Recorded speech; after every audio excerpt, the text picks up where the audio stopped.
Hey, how's it going? So today I'm going to tell you my Elton John Princess Diana story. This is a true story, um, and it's very possible. I can't prove it, but it's very possible that I inspired Elton John to write a "Candle in the Wind."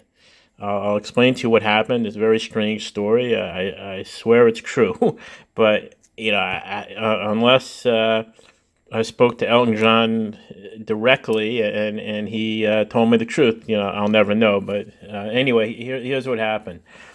I started on the internet, a little bit late, and in in 1997, a little bit after, I got my dial-up internet account. I was in my office on a Saturday. I used to have this franchise for a stockbrokerage firm, so I was there by myself, and I was looking at a message board on the internet, and the message board, would go down after each message came. So it's going down fairly quickly. People put up a lot of messages in the beginning. There's like panels that would just keep going down. So I see a guy says something that he just emailed Elton John. So I thought, oh, that's interesting. So I said, what's Elton John's email address? So a couple minutes later, the guy posts again with an email address, and all I remember about it is that it had Elton John's name in it. It was something like Elton.John, or it wasn't exactly his name, but it was close. So I wrote it down on a piece of paper, and then I thought, it might be interesting to send him an email. Who knows? I mean, maybe it's a real email address. So I wrote him. I remember it was 3 paragraph email, and it was right after Princess Diana was killed. So it would have. This probably would have been in the beginning of September of 1997, and so I wrote him 3 paragraphs, and I said, I had no idea that Elton John knew Princess Diana. I'm not really very much into politics, and I'm not particularly into music either. I like music, but I'm not. I'm not, a music aficionado. So I write him this email stating that he should write a song about Princess Diana, and I think at that point they thought the cause of the crash might have been alcohol drinking, or I said maybe, in the song you should write, the people shouldn't drink and drive, or whatever. So I write this 3 paragraph email. I don't remember any more details about what I wrote. So and this is one of the very first emails I ever sent. I could barely knew how to even send an email. So I type it into the thing, and I send the email. And then a while later, I would say maybe, I don't know, an hour to 3 hours later, I don't remember anymore, the phone rings, and the phone would almost never ring in that office on the weekend because normally didn't work. And someone on the other end of the phone says, in a foreign type accent, I don't know, I haven't listened to Elton John recently how he talks, but it didn't seem like it was strictly like a British type accent, or what, I don't know, but it was definitely, it was not a typical American accent.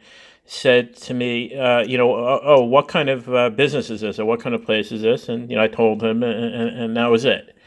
So, and so then, a while later, whenever Elton John, he came out with, Candle in the Wind. And I, I mean, I have to assume that there's a decent chance. I don't know whether the chance, it's certainly not one in a million. I would think the chances are significant. I would think it's, could be, several percent, or I don't know exactly what, but that email I sent him, it could have been, there's a decent shot it was the correct email.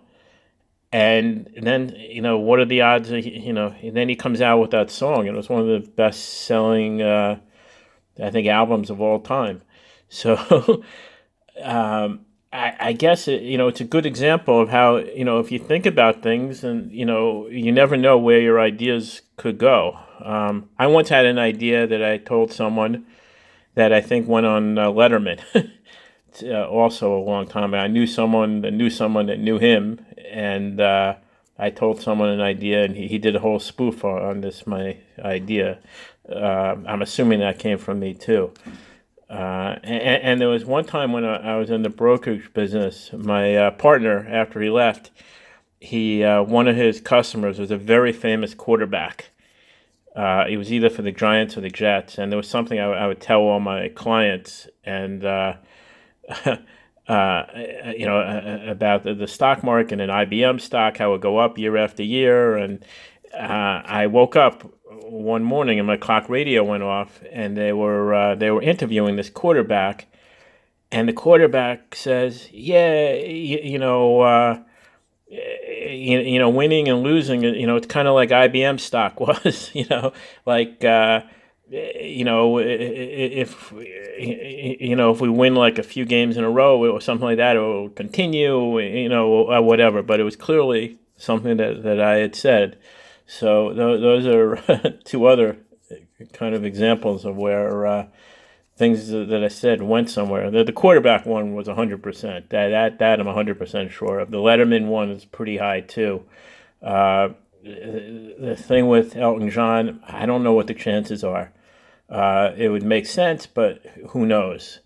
So anyway, that's my true story, and